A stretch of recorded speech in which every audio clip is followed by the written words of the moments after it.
Welcome back! It's finally time to explore the fun theorem of algebra. Wait, while I think algebra is a lot of fun, that doesn't quite sound right. Oh, right! Today's lesson is actually the fundamental theorem of algebra. Let's get started. In our last video, we looked at an interesting pattern I'd been pondering. I had noticed that the degrees of both linear functions and quadratic functions seem to match the maximum number of x-intercepts their graphs could have. I also wondered what would happen if I looked at the same features of cubics, quartics, quintics, and beyond. So let's take a moment to explore that. I have three functions here, f, g, and h of x. First of all, do they look how you'd expect them to after our last lesson on the basics of polynomials? And take a moment to compare their features, taking a close look at their degree and the number of x-intercepts. It probably didn't take you long to confirm that for each function, the degree matches the number of x-intercepts.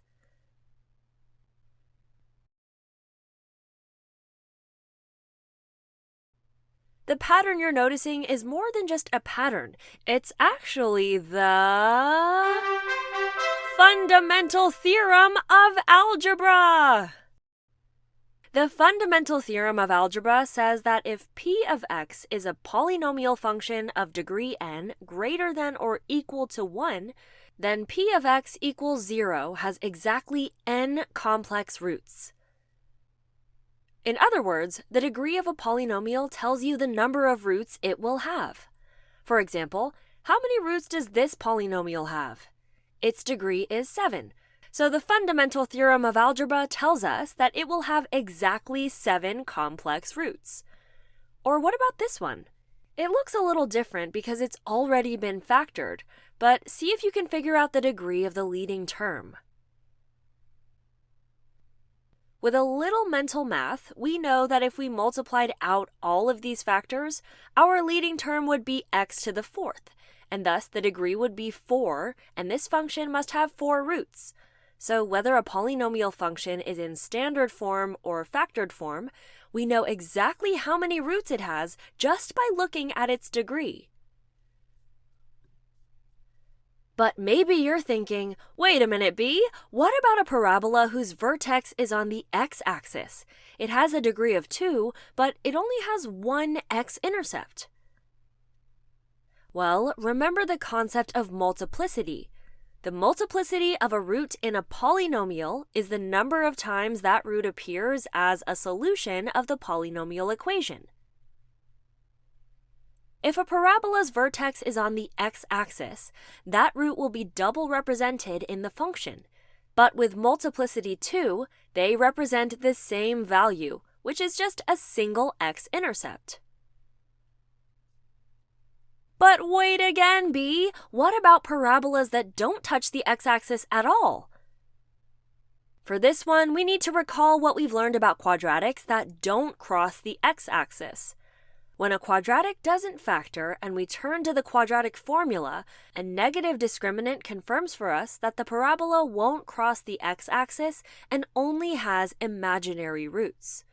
But remember that because of the plus or minus in the quadratic formula, imaginary roots always come in pairs, which we call complex conjugates. This function g of x has two imaginary roots that are complex conjugates, -2 plus I and -2 minus I. So even parabolas that don't cross the x-axis always have two complex roots. They're just imaginary. And just one more vocabulary note before we move on. The quadratic function shown here that can't be factored is also called an irreducible quadratic, meaning that it can't be factored and its roots will either be imaginary or irrational. Besides functions like these that are or contain irreducible quadratics, what other types of roots might we see? There are three main types of real roots. Take a look at this function that's already in factored form.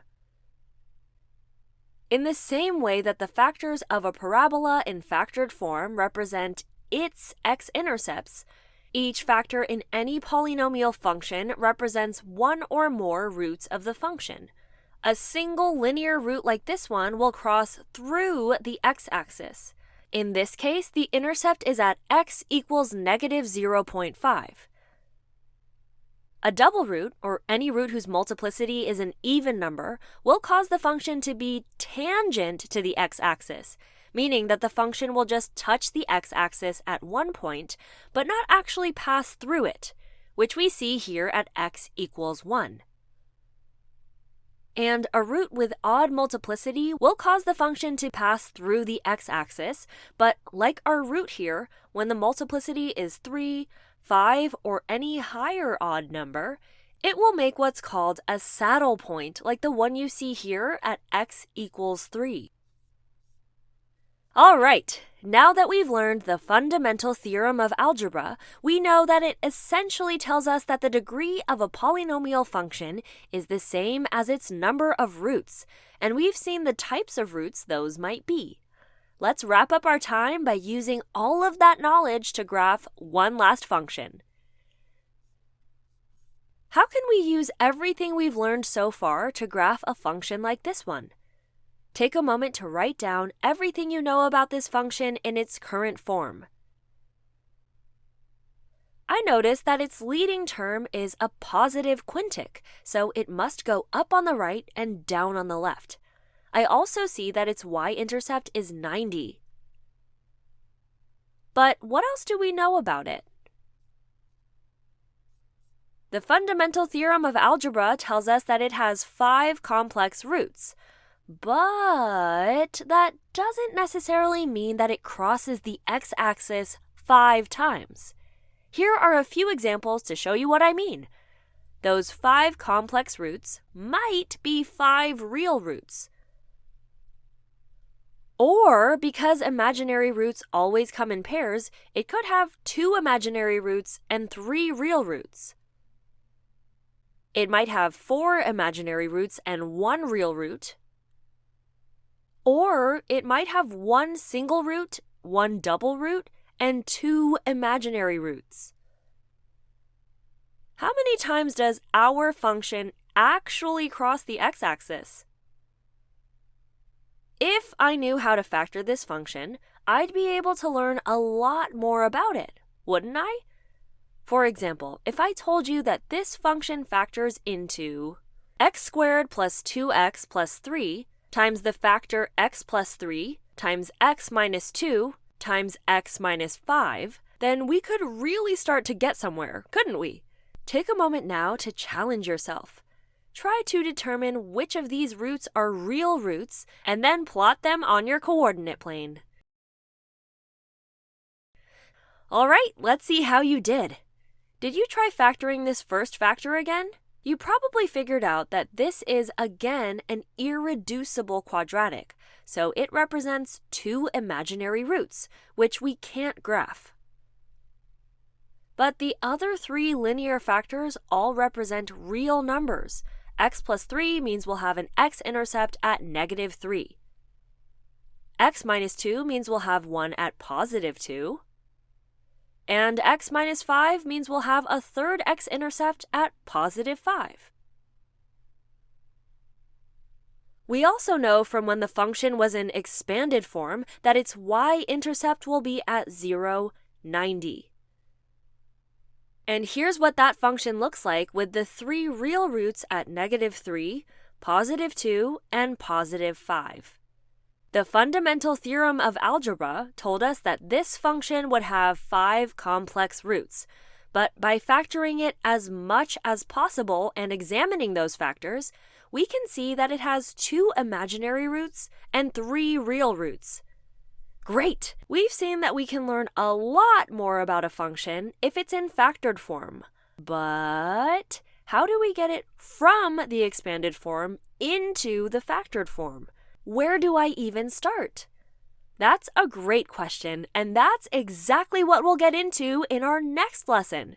See you then! Hey, hey.